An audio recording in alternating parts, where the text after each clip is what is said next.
On refait la prédique, une courte vidéo qui revient sur la prédication du dimanche pour aller un peu plus loin dans son appropriation. Dimanche, c'était la troisième prédication d'une mini-série sur l'esprit olympique. Et après la devise olympique, c'est une autre formule qui était l'objet de la prédication, une formule qu'on associe à Pierre de Coubertin, le fondateur des Jeux olympiques modernes. L'important, c'est de participer. Ou plutôt dans sa version complète, l'important dans la vie, ce n'est point le triomphe mais le combat. L'essentiel, ce n'est pas d'avoir vaincu, mais de s'être bien battu. L'idée centrale n'est pas simplement donc de participer, mais de participer en faisant le maximum. On pourrait même dire qu'on a vraiment participé que si on a donné le meilleur de soi-même. Et si ça conduit à la victoire, tant mieux, mais l'essentiel est dans l'attitude combative. Et c'est sous cet angle que la fameuse formule «l'important c'est de participer» peut aussi être appliquée à la vie chrétienne. Et il y a un texte du Nouveau Testament qui peut assez bien l'illustrer.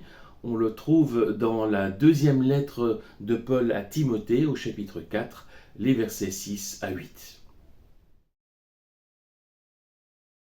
Dans le texte de 2 Timothée, il n'est pas question de victoire, mais simplement d'aller jusqu'au bout de la course. Il y a bien une couronne qui est promise, mais elle n'est pas promise au seul vainqueur, elle est pour toutes les personnes qui ont placé leur espérance dans le Seigneur. Autrement dit, l'important, c'est de participer. L'apôtre a été acteur de sa propre vie chrétienne et de son ministère. Il peut en parler à la première personne du singulier. J'ai combattu le beau combat. Je suis allé jusqu'au bout. J'ai gardé la foi. L'important, c'est de participer. Alors participez vraiment. Soyez acteur de votre vie chrétienne. Ne vous contentez pas de suivre le mouvement. Participer, c'est pas forcément gagner, mais c'est faire de son mieux, donner le meilleur de soi-même. Alors, il n'y aura pas de regret à avoir. C'est le même état d'esprit qui devrait nous animer dans notre vie chrétienne. Remarquez que l'apôtre Paul parle d'un beau combat. C'est certes un combat, une lutte qui implique des difficultés, des souffrances, mais c'est un beau combat, c'est-à-dire un combat qui en vaut la peine. La vie chrétienne, vécue de cette façon, peut devenir aussi grisante qu'une compétition olympique. Par la foi, Dieu nous fait participants de son royaume. Quel honneur et quel privilège!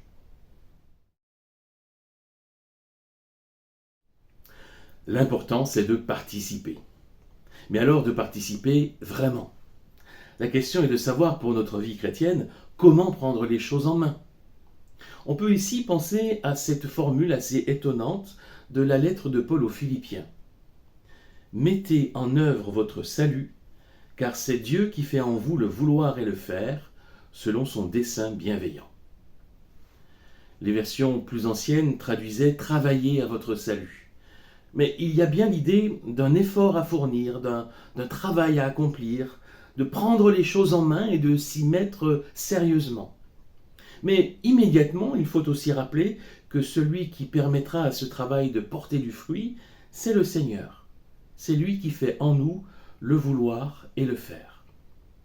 Ce n'est pas qu'il fait les choses sans nous, ou à notre place, ou à notre insu, c'est qu'il nous permet d'accomplir ce que nous devons faire. C'est nous qui le faisons, mais c'est le Seigneur qui fait en sorte que ça fonctionne. On ne peut rien faire sans lui, mais il ne fera rien sans nous. En fait, toute la vie chrétienne se vit dans cette tension féconde. Être pleinement participant, c'est se prendre en main et faire notre part du travail. Tout en comptant sur le Seigneur pour nous donner les ressources nécessaires pour y arriver. Seigneur, aide-moi à comprendre quelle est la part qui me concerne aujourd'hui. Éclaire-moi pour que je comprenne comment mettre en œuvre concrètement le salut que tu m'as offert en Jésus-Christ. Et accorde-moi la force et l'intelligence dont j'aurai besoin pour le faire avec sagesse et persévérance. Amen.